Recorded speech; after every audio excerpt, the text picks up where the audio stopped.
shimbirroo mukarra jirtu shan keessaa takka yoo dhagaayin dhoyite meeqaa tu'aaf? Takka leen naftu hundinii bararti. Waggaa takka dhoyite jechuudha. Haaya muka takkarra shimbirroo shanii ture.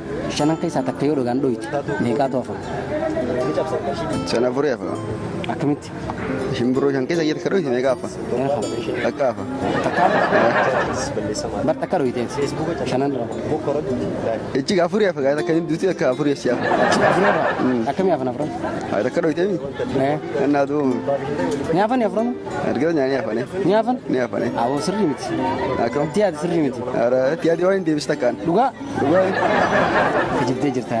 Takka Akkamitti? gaarii tu harkaniin afranuu nafan kaanii figeene. Muka takkarra shimbirroo shanii jira. Takka yoo keessaa dhagaan dhoyite meeqaa tu'aaf? Muka takkarra Shimbirroo shanii jira. Takka yoo keessaa dhagaan dhoyite meeqaa mukarraa?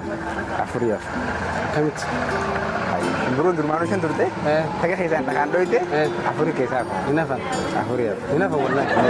Akkamiin meenaa? Shimbirroo duraan shan qabna turre. Shan qabna ture. Shan keessaa takka dhaa dhoyita. Takka dhoyite dhagaan. Afurii hafa. Akkamitti haa? Akkatti hafu kuwa. Shimbirroon takka waggaa biraa dhoomtu waggaa harkanii dhaabbatanii isaan. Shimbirroo shan mukarra jirtu takka yoo keessaa dhagaan dhoyite meeqaa tu'aaf? Takka leen rafti. Maaliif? Maaliif? Shananuu bakka takkatti hidha. Bar shanan keessaa takka dhoyite bar.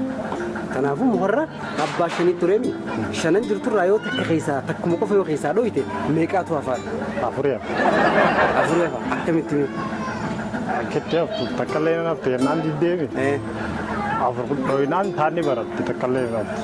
Akkana haa deebisan muka takkarra shimbirroo shanii jira. Dhagaa yoo keessaa tokko dhoyite meeqaa tu'aaf? Afur. Afurii hafa. Afur. Akkamitti?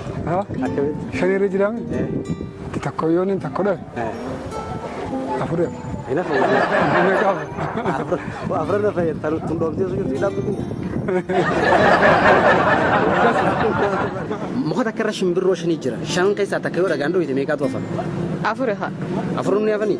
Afuruun ati carraa hafuus ni qabanii carraa hafee nafni yoo isaan hundinuu xarafarra jiraatan hundinuu carraa waliin kufuu ni qaban yookaan cinaan bararuu. Haati ammas shanan keessaa takka dhoyite. Afuran kan akkam ta'an?